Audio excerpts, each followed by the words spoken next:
Hello and welcome to another movie review from New Catholic Generation. I am Ned from Parables of the Film Industry. This is Marc, the silent introvert. Woo. He is not anyone else. And then there's Joe, the Catholic apologist, and Aimee from April Grace. And we are here to review I Can Only Imagine. And dang, what a movie. But just before we get into our thoughts on the movie I Can Only Imagine is based off of the true story of Brett Millard and Bart Millard, and how he came up with the idea to write I Can Only Imagine. It goes through his life story, how the band MercyMe was created and whatnot. And honestly, it was a pretty touching story for the most part. It was, and yeah, that's basically it. So, what are you guys first initial thoughts of the movie, Aimee? I loved it. It just hit me in all the right heart spaces, and it was emotional and touching and very real at some times. So I felt like it was, I feel like it was a very good portrayal of, someone's life story. I feel like there wasn't a lot of fabricated filler moments. It accurately described, this is probably what this person actually went through. So, great movie, great story. Mm-hmm.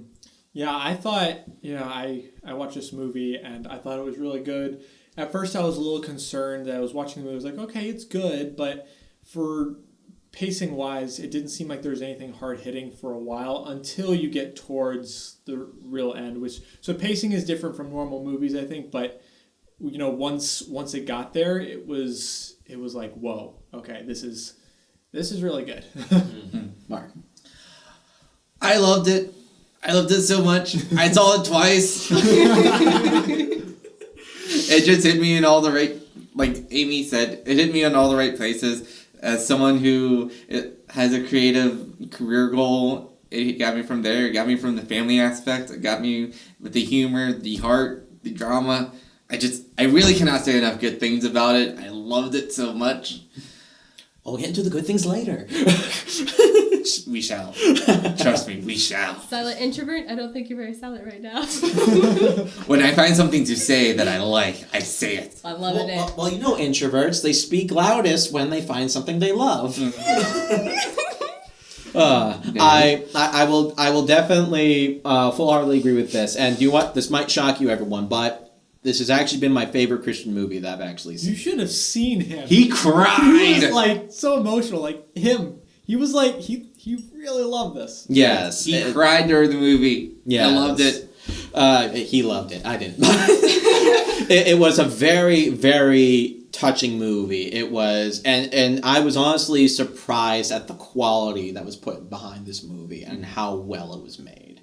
We'll go ahead and get into that later. But first off, something that I'm actually very interested in hearing from all of you, because it's based off of an extremely, extremely famous Christian song, I Can Only Imagine by MercyMe. So I'm actually curious, when did you guys hear I Can Only Imagine for the first time? Starting with you, Aimee. I think it was, I had this kids Christian worship CD, which is kind of like a kid's bop, and yeah. I recently picked it up again, oh yeah, I love this. I love the version that's in there. Mm-hmm. But then when I started listening to K-Love when I was a sophomore in high school, and it would come on and play, that's when I really got introduced to the MercyMe version. But I've always loved the song. I love the words and the everything about the song as a piece and the message that it has. And I always wondered, what is it talking about exactly? Is it talking about heaven? Is it talking about our loved ones?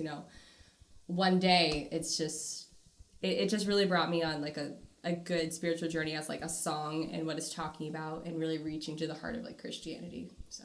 Mm-hmm. Oh my goodness. I don't even remember the exact first time I heard the song, just because I've heard it so many times growing up. Where I moved to Florida when I was 3 or 4, and a lot of places we'd go, we'd listen to the local Christian radio station, and it was one of those songs that was just it was on a good amount of the time. Probably not super long after it came out, because when did this come out? Like 2004, sometime around there? Sir, I think somewhere around there. I actually think it came out in the mid-90s. Was it mid-90s? I think you might be right. Okay, so maybe a little bit farther after, but just like, I mean, so like early 2000s, I've probably been listening to it since then and just heard it on the radio a lot. That's fair. So the first time I actually heard the song, it's funny because I had only heard the chorus of it because I heard it in a compilation CD, or like a commercial for like a bunch of Christian feel-good songs, and I had only heard that song. And I don't actually think I heard the full song until much later. I was really young, and it was one of those times where, like, if you stayed up very late, you would see those commercials or those like half-an-hour TV spots. That's when I first heard it. I actually don't remember the first time I heard the full song, but I do know that I liked it, and so I could see why it's the most played Christian song in the U.S. Oh yeah, absolutely. For me, it's actually going to sound a little bit weird, but the first time I ever heard this song, I can only imagine. I heard like the first verse and the first like chorus of it was during my parish's Living Stations of the Cross. Actually, What a weird place to put it. That's awesome. It's awesome, except for the fact that they played it after the station where Jesus died on the cross, so it didn't really make sense. It doesn't match. But the reason why it doesn't make sense is because the song is about us. It's about our loved ones and all that, and what we will do when we get into what will happen when we get into heaven and everything. And although with Jesus, it's not real. It doesn't really fit because he's the Son of God. He knows what everything's like, and on top of that, it's a song about singing to Jesus, and all that kind of stuff. So I thought that the song didn't really fit, but so I heard it and I kind of liked it when I was participating in it. They always had me as Pontius Pilate. I mean, I don't know why, but. Are you trying to say something? No. I wash my hands of you. Oh, okay. There was one time I played Jesus, though. There was one time I played Jesus. But anyway, but then finally there was a time I did hear the song again, and this was actually after the death of a loved one. And the song just, it killed me. It really, really killed me. Got you right here? Yeah, it got me right. It got me everywhere. And I was just like, I absolutely loved the song, and it's definitely one of my favorite Christian songs of all time. And yeah, there's so many really great things about it. So now we're going to go ahead and start talking about the production of the movie. And something that I found very interesting was there was one very big one really big named actor in it, Dennis Quaid, who I was really surprised was in it, honestly. And there was definitely I kind of looked at it and there's no holds barred on this movie. It was definitely a really well created movie. There was a lot of really great elements put into it and everything. And it was produced by Lionsgate, which is a pretty big film company on its own. Yeah. So what did you guys think of the overall production of the movie? Like the quality of it and all that kind of stuff? I thought it was fantastic. I'd be absolutely... I don't even know how to describe it, honestly. Just the names behind it, the actors that were in it. Generally speaking, I didn't see any part of it that felt, fake or trying too hard. It was good quality acting, good quality music, good quality everything. There wasn't anything in it that I thought was that's weird or this could have been better. Yeah. I think though, there was some good laugh value to seeing Bart Millard in high school when he's introduced, and he looks just as old as he was whenever he was talking about it. I love that line of that beard. That beard makes you look like you're 35. That's perfect. I was because the first thing I thought when I saw him, I'm just yeah, he doesn't look like he's. And then the guy's you look like you're 35. I was that's a creative way of pulling it off. Actually, that's really creative. That was kind of meta. I was thinking to myself, I was actually, I think that was pretty well done. That was to clever. be able to pull that off. That was very clever. Yeah. I loved it that they put that. I feel like they put that line in there because they wanted the actor to still be in the movie, even though he is a little bit older than the character he was supposed to be playing. And like, if we don't see more of J. Michael Finley in the future, there's like no justice at all. Come on. He like, was a fantastic actor. Yeah, he made you feel for he was able to pull off the humorous scenes. He was able to pull off the like heart-wrenching scenes. You were able to feel his pain, and plus he's a good singer. Like that's actually him. He comes from a Broadway background. I did my research for this movie because I loved it so much. I can tell. And then Dennis Quaid, he chose this movie because he read the script, and he said in interviews that usually a lot of his characters, they're pretty good guys, and that he likes them, and you can see that they're likable, like his Parent Trap role, his Day After Tomorrow role. But he picked this movie because he noticed that there was an arc to the dad's role, and that he starts off as not the greatest guy, and to a certain extent you're even supposed to hate him. And then you see just how much God's changed him over the course of the movie, and you even see that he goes from someone who's hated to someone who is broken, and someone who is redeemed by the end of the movie, and that really spoke to him. And I could go on and on and on about this movie. Before I say anything, do you want to say anything, Joe? Yeah, I completely agree that the shots looked great. I thought the actors did a good job.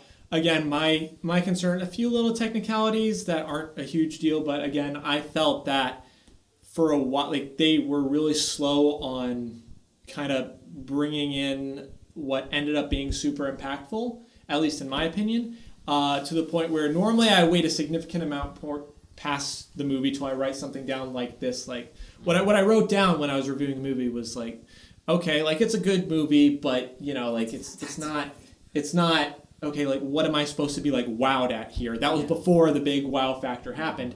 And the way that it was setting up, it didn't try to keep me tuned in it wasn't boring, but it didn't try to keep me tuned in for what was happening later. So as far as that goes, I was kind of like, but so then I wrote that down, then the big moment happened, I was like, cross that out. Then the big moment happened, really cross that out. Okay. So I think as far as that goes, that's the only thing I would say technically as far as the production value of the thing. I definitely agree. Like for me, the movie had me hooked from the very beginning. Like I was thoroughly entertained throughout the whole production. I thought it was well paced, very ridiculously well acted. I was actually honestly surprised at how good the acting was in this movie. I was a little bit worried that Dennis Quaid was in the movie because usually when they get a big name actor in a Christian production, usually they kind of just ham it up. They just ham it up, and they're just like, okay, well, I'm here for a paycheck, that kind of thing. No, Dennis Quaid, he got into his role. He really got into his role, and he was entirely invested. I was immensely surprised at how well he did this role. And he had the classic, at the end of the movie, and I think that's one of the things that made me cry. He had the Dennis Quaid smile? Yeah, the Dennis Quaid, side smile. I'm just like, oh, it's the Dennis Quaid side smile! I love it! They knew what they have when they cast him, because in a lot of, thumbnails for the movie, for the trailers, they use that shot, and you're just like, yeah, you know what you're doing. Yeah, you got the Dennis Quaid side smile. I think the only part I worried during this movie was at the very beginning when I heard the thick Southern accent, and that just that's immediately like, uh-oh, what am I getting myself into? That was literally the only time during this movie I worried. Through the rest of it, it was just like, It progressed. Like with a lot of Christian movies, when it comes to their quality, you can kind of be like a little bit worried because sometimes they kind of over stereotype their characters. Yeah. This is a movie that you do not have to worry about stereotyping whatsoever. Mm-hmm. These are layered characters. They are well built characters, and they go through it like how an actual human being goes through all the stuff. It's not like it was based off of real people. Well, that too. But I mean, there are some movies that are based off of real people, which they just they boil it down to the stereotypes, and I think that this movie, the reason why it works so well is the fact that you see the raw, honest portrayal of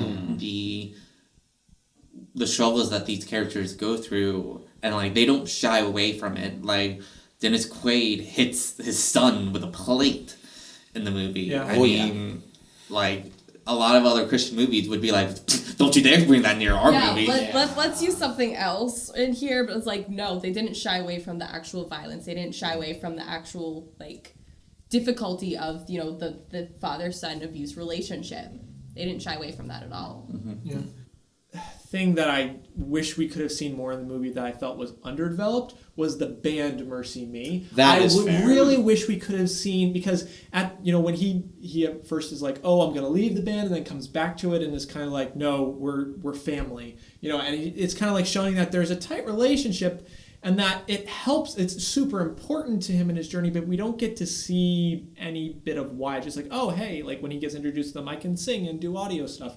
And he comes on, like we don't get to see why that relationship was so important to them, which I felt could have been really helpful to the movie. Now, maybe they couldn't have fit it, and that's totally fine.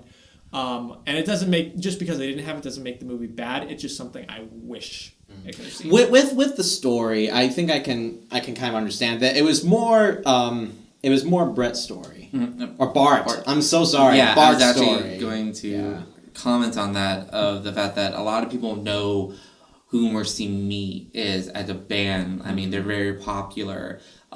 This was supposed to be the untold story of Bart's life. Right. And the fact that they decided to focus more on his family life, which we'll get later into this later with the theme of like the fact that because he came from an abusive relationship, he decided to keep that part hidden from everyone, and you see that throughout the film, even with the person who he loved the most. He decided to keep that part very hidden. It's actually very realistic, and I know that from experience, but the fact that they decided to focus more on the family aspect of it, it's a creative choice, and it's one that I think benefits the movie, because if you had to sacrifice one of the two, I think they made the greater sacrifice. Definitely, and I'm not arguing with that at all, and I'm not saying like everybody's backstory in the band should have been expounded upon. My only thing was I wish that his relationship with them, insofar as how it ended up helping him and what it meant to him regarding his specific situation, could have been explored, because I feel like it could have opened up more ways to continue, like even deeper explore the story. Again, it's not necessarily a negative mark against the movie. It's more of I wish we could have seen this as well. Yeah. Okay. Yeah. Now we're going to go ahead and get into the themes of the movie, and I will go ahead and say that the themes in this movie are very deep. It deals a lot with abuse within families, and with between parents and children, even between the parents themselves. There's a lot of other really great deep themes in this movie, and so something that I want to comment on is the themes in this movie are very similar to another movie that we reviewed a little while ago called Generational Sins. Now, when we reviewed that movie, we noticed that there were some commenters who were very much like, hey, I really wish you kind of delved more into the themes of the movie and talked about your own personal experiences and stuff. Now, I will go ahead and say that at the time we weren't really very comfortable about talking about our own personal life stories. Thank you very much.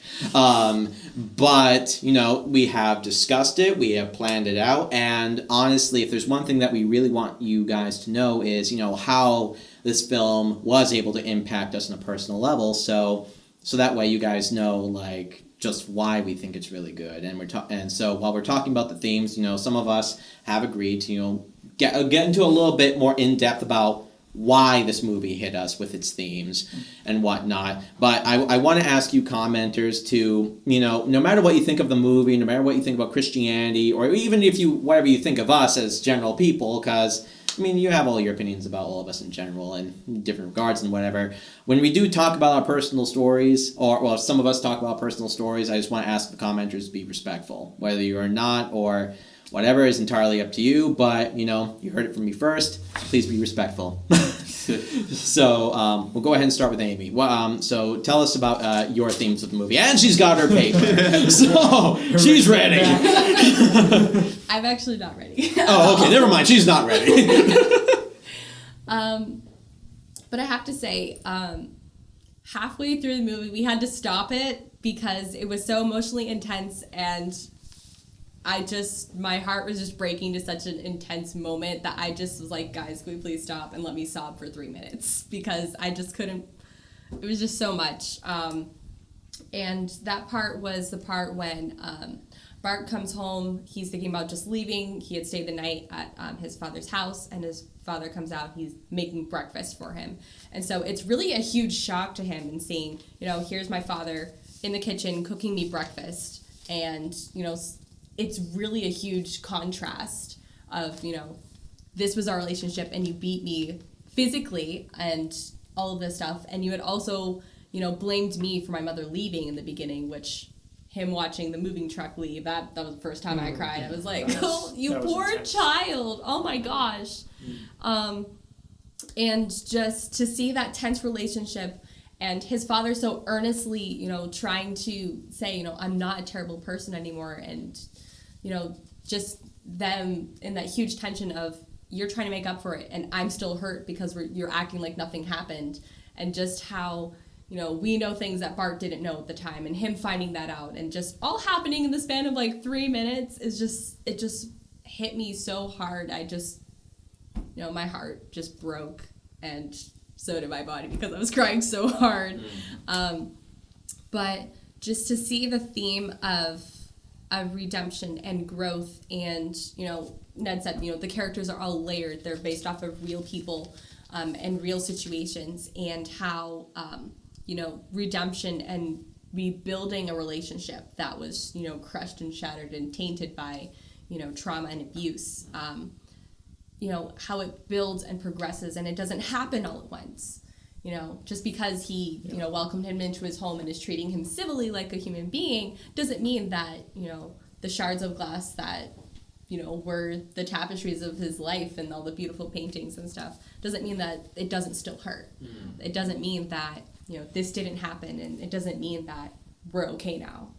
There is still recompense, there is still grief, there is still a lot of work to be done. And just to see how it was orchestrated little by little, learning about each other, slowly opening up to each other and talking, and to the very end of his father's life, and watching them build a relationship through Christ as well. So seeing Christ really as the center redeemer of their relationship with each other, and helping them grow as men of God together, and that being a common foundation they can both stand and agree on.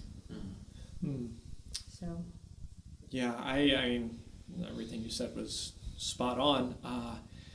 There were a lot of different elements on this movie I could comment on. I think the most impactful thing for me was when Bart is writing in his journal after his dad has already had that conversion. He's already forgiven him, but his dad is dying from this cancer. And he's writing in his journal, and you read the word, it pops up there twice, and he says, something around the lines of, I finally have the dad that I always wanted, that I always needed. How can this be fair that now that I finally have him, he's about to die? That really hit me personally. I haven't been through exactly what this character had been through, but I think the beautiful part about this movie is that the different elements in there, in regard even more than just this scene particularly, is that there are so many different elements that can be related to our own experiences So when I saw that, for me, that was just like, wow, like, yeah, like I totally get that. So that was really the most impactful part for me. Okay, it's time for me to talk. So this movie hit me like a ton of bricks because I, to a certain degree, saw my relationship with my parents in the movie. I'm not going to go into too much detail out of respect for them, but I was in a situation where I had to forgive my parents for all the pain and trauma that they caused me. And so there was a bunch of little things that, and throughout, it was sprinkled throughout the movie of, like, it was like I was seeing myself. Like, you see, like, even from the beginning where he has the Star Cruiser from Star Wars, and he calls it junk in front of his parents because he's worried about what the actual reaction is going to be, even though you know that he loves it, to music being his escape from the, like, he hears his parents arguing, and he puts on the music to try to escape from it. I've had to do stuff like that. My specific escape was writing, to not inviting friends over because they don't want the two worlds to integrate. That was something I did all the time growing up in high school. To the line that actually spoke to me the most was, it was a very powerful line, and it was Dennis Quaid is, Aimee brought up the scene where Dennis Quaid is cooking breakfast for Bart, and he goes, I don't understand, if God can forgive everyone, why can't he forgive me? And Bart responds with, God can forgive you, I can't. And you see the reason why is because there's so much hate in there and so much pain that he feels that has been caused there. And I remember being that, like, in a position that familiar, but I realized, like, when that happened, that the only person that it was going to hurt was me, because, like, I'm holding on to years and years and years of pain, and it was holding on to that wasn't doing anything for me except for hurting me. And you see that reflected in the movie where people are just like, there are some times where we can see the real you and where you're vulnerable, and that's the part that you need to show in your music, in your craft. And the theme of the cycle of pain and hurt, while unfair, it comes down to you being the one to stop it. And that was the thing that I personally related to so much, and it just hit me like a ton of bricks. I definitely agree with that. Honestly, a lot of the themes have already been, like, heavily touched upon, here and everything, and so I'm probably not going to get into a lot of detail about stuff, but only because it's been so heavily touched upon by you three. This movie definitely heavily impacted me in the same way as Marc stated with his family life. And I do want to make it clear that I have forgiven my parents, and our relationship is actually in a better state than, like, where it would have been had I not forgiven them, had I not taken that step. Like, we are actually really, really close now because I took that step of forgiving them and letting God go through our actions, because even I thought that they couldn't change, but they've changed for the better, and so has our relationship. So I do want to make that clear that we are in a good place right now. We are so much better. I'm close to them. I talk to them. And yeah, so again, it's a parallel to my relationship with, or the movie's relationship with his parents. Is mine is so much better. Yeah. Exactly. Excuse me. But yeah, kind of similar to Mark in some way. The reason why this movie impacted me so much is very much the same way, the relationship between my parents as well. And although I was definitely not involved, like the same way, I did not have a physically abusive relationship with my family. That we were nowhere near that, but I did very much grow up in a broken family. We were very broken. There was always something bad happening in some regard with one of our family members, and there was even a time when both when my mom and dad got divorced, there was a lot of, which is actually one big theme in this movie, one big part of this movie, which I heavily identified with, and a lot of the hate I went through my heart with both my mother and my father.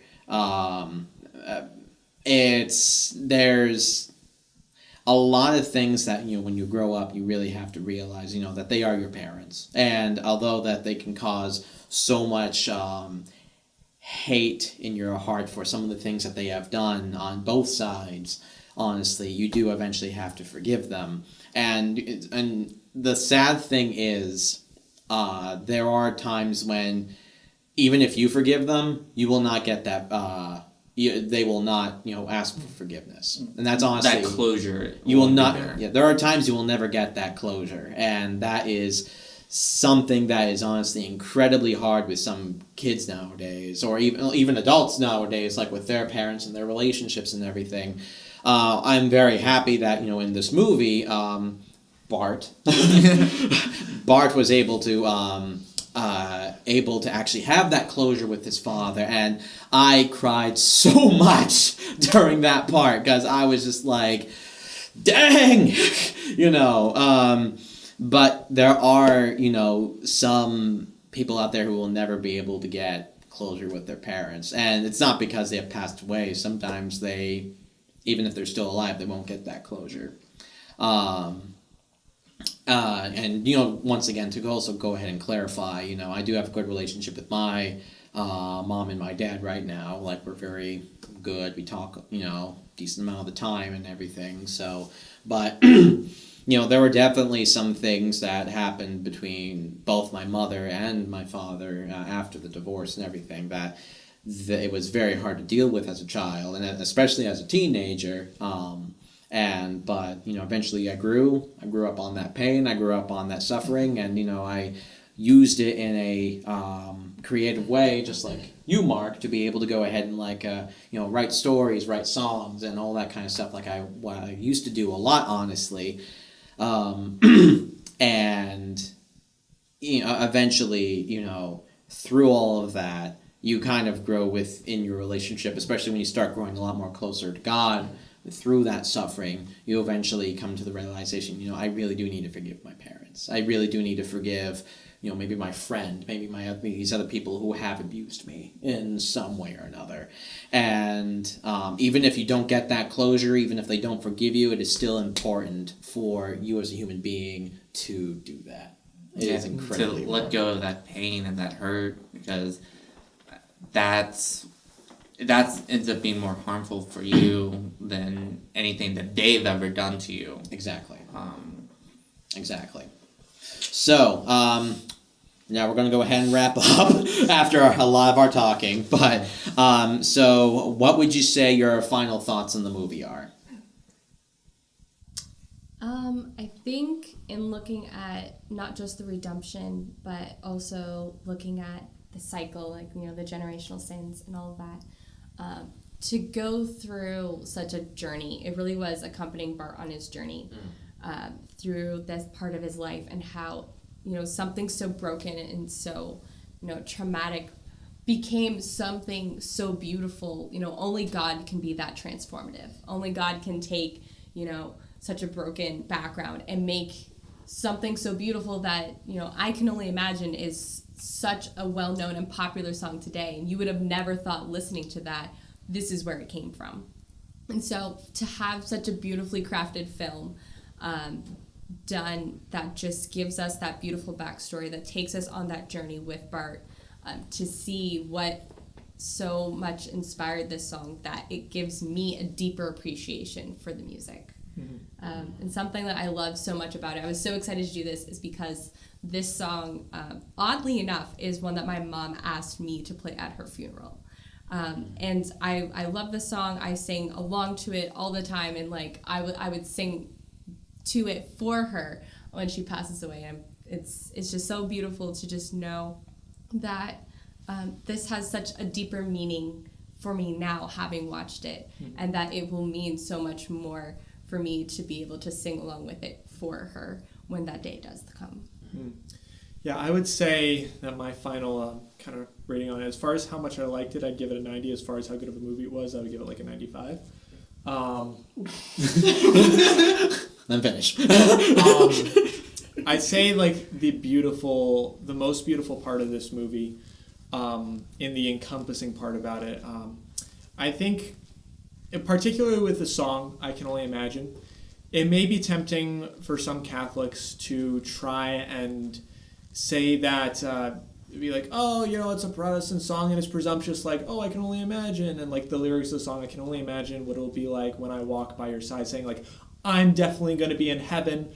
Some Catholics might look at that and would just be like, oh, that's Protestant theology of like, oh, like, you know, I can like sin and it's like, that's not a big deal. But Catholic, like St. Paul says, you're working out your salvation day by day, whatever. I say that wouldn't apply here. I don't think that is necessarily you can label this as presumptuous. I say instead it's a positive mentality. So our social media manager Tristan, a while back made a video on positive mentality, the mentality you need to have first off in sports, and then applying that to the spiritual life. And I think that this is a similar situation. A real life example I can point to is my great aunt who passed away last year, God rest her soul. She would always tell when she would talk to my mom, and it's like, I think it was a year or so before she passed away, they were talking about like heaven and purgatory, and she's like late 80s, you know, but she when they were talking about purgatory one time, she's like, I'm not going to purgatory. And she was like, no, like I'm going to believe, you know, I'm going to have that mentality of, I am trying to get directly to heaven. I'm trying to skip purgatory altogether and go directly to heaven.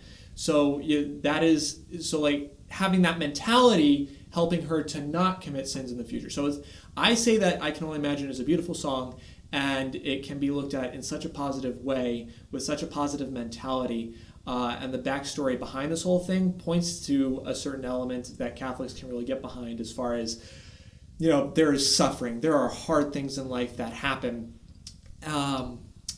But in the midst of it all, after all these terrible things happen, we focus on that final goal with that positive mentality. I can only imagine what it'll be like walking by your side, because that's the end goal of what we're trying to get to in the end. Okay, now you can talk. What? A 90? This movie's 100. Straight hundo, right there. That's fine. Hey, everyone has their own opinions about it. Yes. It's a movie that I would recommend to everybody. Like, mom, dad, family, dogs. I'm buying this movie. I'm buying this movie when it comes out. I don't care how much it's going to be. Like, I'm getting this movie. It's part of my collection now. Like, I liked it that much. There's something in it for everyone. You'll laugh, you'll cry. I compared it to a Pixar movie. So if you like Pixar... yeah, that's accurate. It's a live-action Pixar movie. So, It is. So if you liked it, or if you like Pixar, you'll like this movie. So... What's wrong with you? Hey, count mate. I love it how it's one of the highest ratings I've given a Christian movie in the past year or so. You're like, what's wrong with you? He's working his way up. He's working his way up. It's true. All right, so basically my final thoughts on the movie. I'm definitely with Mark on this one. I give it a full straight 100. Do you want? And hey, that's a high praising from me, considering all the other reviews I've done on this channel. You're getting a full 100. Hey, you're done good movie. But I mean, obviously, I have praised many other Christian movies before, and I have, definitely brought my concerns to the table when there was concern that was needed. I'm not going to give names. So, but the thing is, if you say God's not dead, I'm going to kill you. Anyway, moving on. So, but anyway, the reason why there's a far bigger reason to me giving this movie 100, other than the fact that I thought it was just an extremely well-crafted movie with amazing themes, great acting, great cinematography, great music, great everything all around for a Christian production of even this smaller kind of a magnitude to a certain degree.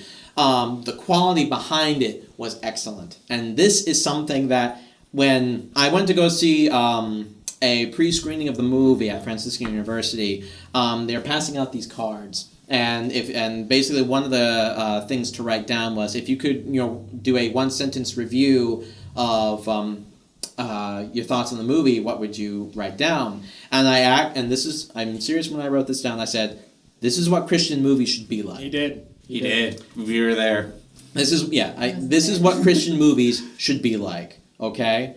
And the reason why is because when it comes to Christianity, you guys might sometimes laugh at this concept, but I'm serious when I say this. I take Christianity very seriously. I take Catholicism very seriously. And one of the ways I take it very seriously is through art. And when it comes to Christian films, sometimes why I'm so hard on them is because I want them to represent my faith correctly. And I want them to show the love of God, the love of what we truly stand for as a Christian faith, and show that to the world. And with a lot of movies that I see, I don't see that. I don't see true Christian love through it because of the way that they write their movies, because of their performances, because of the quality honestly put into the movies. Like, you can honestly put so much better quality into some of these movies and whatnot. And sometimes it hurts me. I mean, don't get me wrong, there's plenty of bad secular movies out there, but Friday the 13th. We're not getting into this. Moving on from this topic. But when it comes to a topic that is serious as Christianity, there needs to be a huge amount of quality put behind your movie, especially within the messages that you're putting down.